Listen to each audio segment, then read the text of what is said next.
सुन आशिक उपेंद्र के।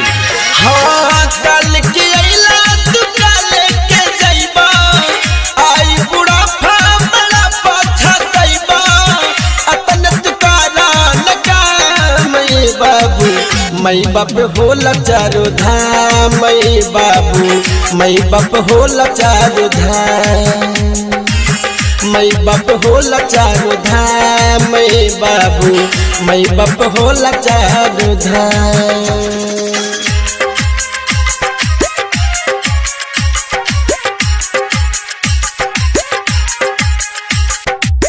मई बाप होला चारो धाम मई बाबू मई बाप होला चारो धाम।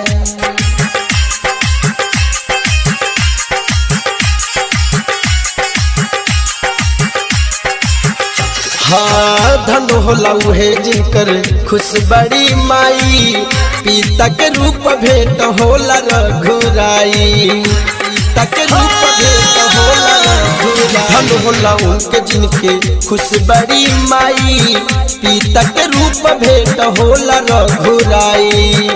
आई बुढ़ापा के करबा तू भाई खोजला पकतहू न माई भेटाई सुबह समय जपल करना मई बाबू मई बाप होला चारो धाम मई बाबू मई बाप होला चारो धाम मई बाप होला चारो धाम मई बाबू मई बाप होला चारो धाम।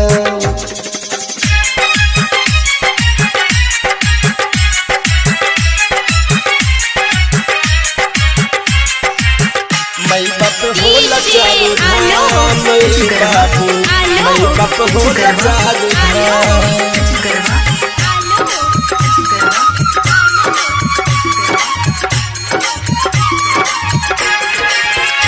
हाँ जनत जहान देखी ओह सरमन के होता गुणगान आज के सरी नंदन के।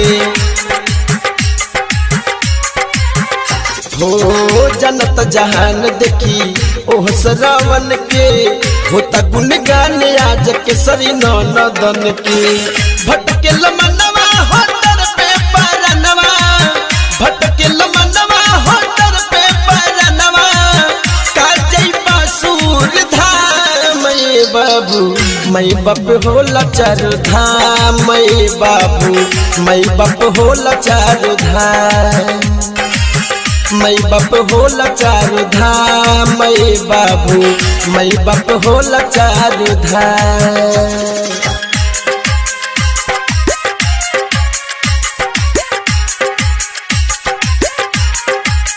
मई बाप होला चारो धाम मई बाबू मई बाप होला चारो धाम।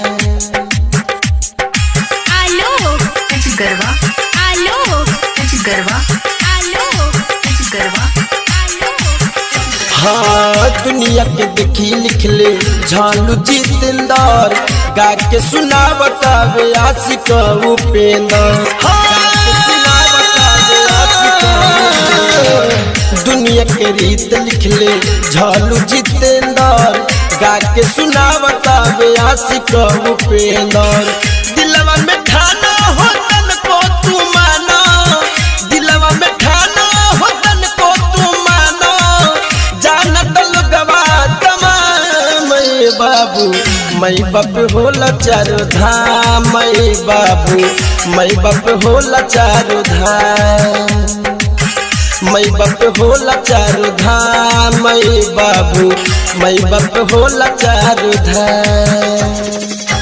कल के अइला तू काले के जइबा आई बुढ़ापा बड़ा पछतइबा अपन तुकारा लगा मई बाबू मई बाप होला चारो धाम मई बाबू मई बाप होला चारो धाम मई बाप होला चारो धाम मई बाबू मई बाप होला चारो धाम।